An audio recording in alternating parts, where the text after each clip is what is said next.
তোমাদের সাথে আমি উত্তরাখণ্ড থেকে আরেকটি ব্লগ শেয়ার করছি। তো এই ব্লগটা আমি বানিয়েছিলাম কয়েকদিন হলো, মানে 4-5 দিন হলো। তো আজ তোমাদের সাথে শেয়ার করতে চলেছি। তো আমি উত্তরাখণ্ডের আমরা যেখানে থাকি, আমাদের আর কি যেখানে কোয়ার্টার, সেখান থেকে আমরা গিয়েছিলাম প্রায় 45 কিলোমিটার দূর আর কি।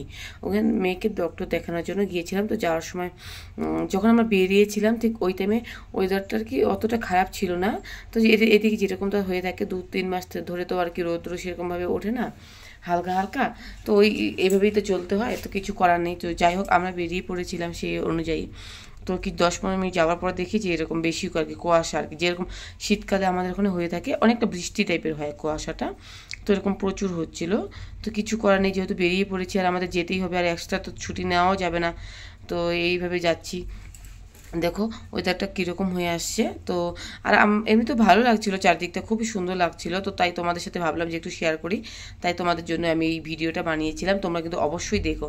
জানি তোমরা পুরো ভিডিওটা দেখো না, কারণ চেক করলে বোঝাই যায়। যাই হোক, তবুও বলছি, যদি পারো তো দেখার চেষ্টা করো। তোমাদের জন্য আমি অনেক কষ্ট করে ভিডিওগুলো বানাই আর কি। তা দেখলে আর কি খুব ভালো লাগবে, আমার আর কি ভেতর থেকে খুব ভালো লাগবে। মনে হবে যে আরও অনেক ভালো সুন্দর সুন্দর করে ভিডিও বানাই। আর একটা কথা বলে রাখি, আমি না খুব ভালো এডিট বা কোনো কিছু করতে পারি না। যাই হোক, সেই জন্য আর কতটা ভালো হয়ও না।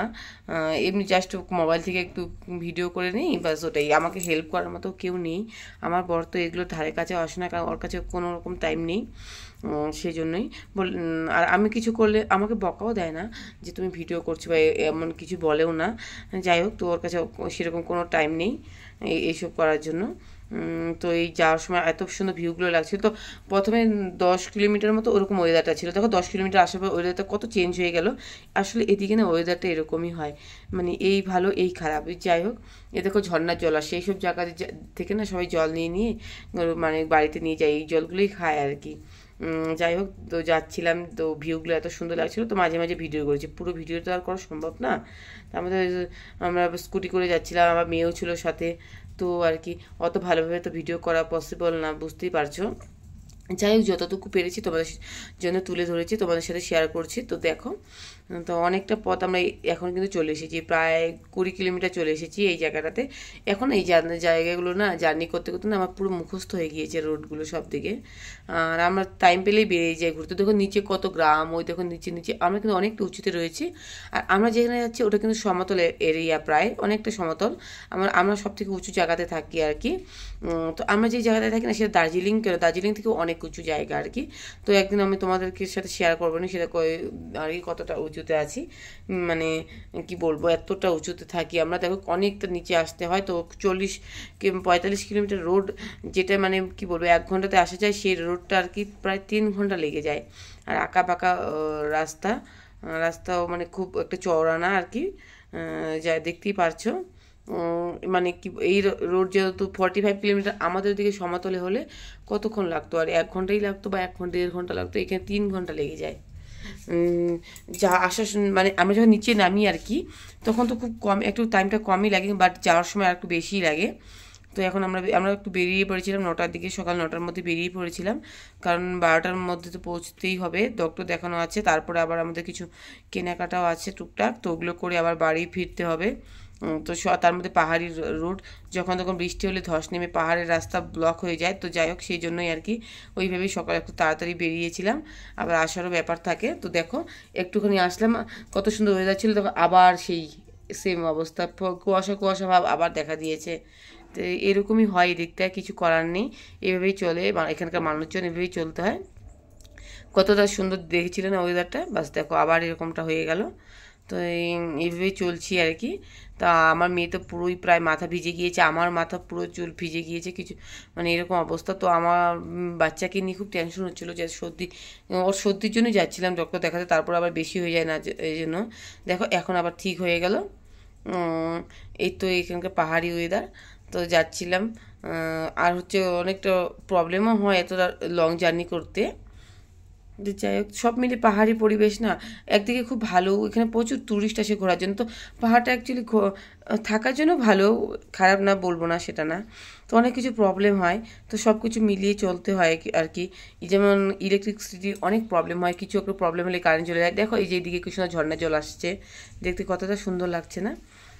তো আমি হচ্ছে যেহেতু চলতি অবস্থার মধ্যে ছিলাম, তাই তোমাদের সাথে অত ভালোভাবে সব কিছু ভিডিও শেয়ার করতে পারিনি, তো যার জন্য আমি দুঃখিত। যতটা পেরেছি কিন্তু তোমাদেরকে দেখাচ্ছি, তোমরা অবশ্যই কিন্তু দেখো।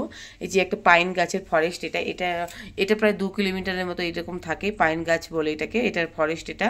তো ওখান থেকে প্রায় চলে এলাম অনেকটা, একটু স্পিড করে দিলাম ভিডিওটা, নাহলে অনেকটা লং হয়ে যাচ্ছে।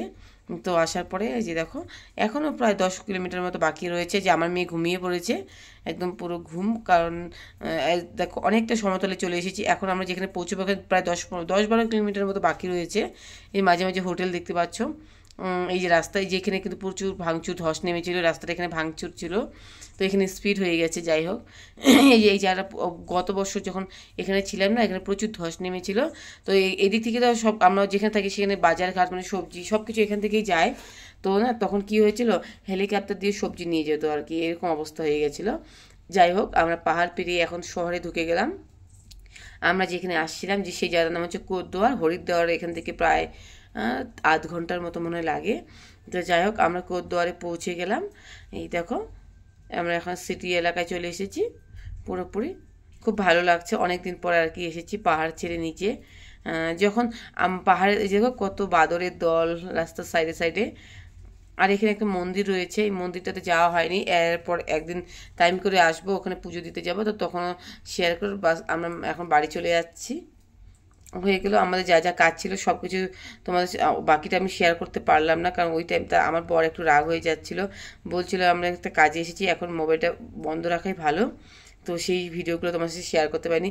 সব মলেও গিয়েছিলাম, শপিং করেছি, ডক্টর দেখিয়েছি, সে অনেক অনেক কিছু আর কি কেনাকাটাও করেছি, তো অত কিছু শেয়ার করতে পারিনি। দেখো যাওয়ার সময় আবার ওই জায়গাটাই দেখাচ্ছি তোমাদেরকে।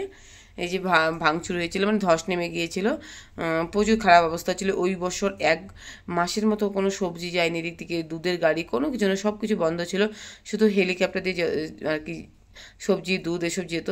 আর দেখো একটা নদীর সাইডে আমরা একটু দাঁড়ালাম, একটু মেয়েকে একটু ড্রেস পরার জন্য, ঠান্ডার ড্রেস পরিয়ে নেওয়ার জন্য, কারণ এখন ঠান্ডা লাগবে, উপরে যেহেতু যাচ্ছি আমরা নিচের থেকে, তাই সামনে একটা নদীর সাইডে দাঁড়িয়েছিলাম। এই দেখো সামনে কত সুন্দর সুন্দর ভিউগুলো। অনেকটা স্পিড হয়ে গেছে, জানি না ভিডিওটা না আমি করেছিলাম ঠিক মতো কেন এরকম হয়ে গেছে। তো এই হচ্ছে এখন আমরা বাড়ি ফেরার পালা, তো বাড়ি যাচ্ছি। এই যে চলে এসেছি এখন একদম বাড়ির কাছাকাছি, আর রুমে যেতে আর লাগবে হয়তো 10 মিনিটের মতো লাগবে। তো আমার এই ভিডিওটা কেমন লাগলো তোমরা আমাকে অবশ্যই জানিও, আর আমি আশা করবো যে তোমাদের সাথে ভালো ভালো ভিডিও দেওয়ার জন্য, শেয়ার করার জন্য। অ্যাকচুয়ালি আমি অত ভালোভাবে এডিট বা কোনো কিছু করতে পারি না, সেটাই হচ্ছে আমার মেন প্রবলেম।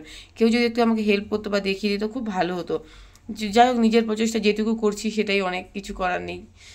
তো তোমাদের সাথে সেটুকুই তুলে ধরছি, সেটুকুই শেয়ার করছি। তো তোমরা এইভাবেই থেকো আমার পাশে যেভাবে আছো।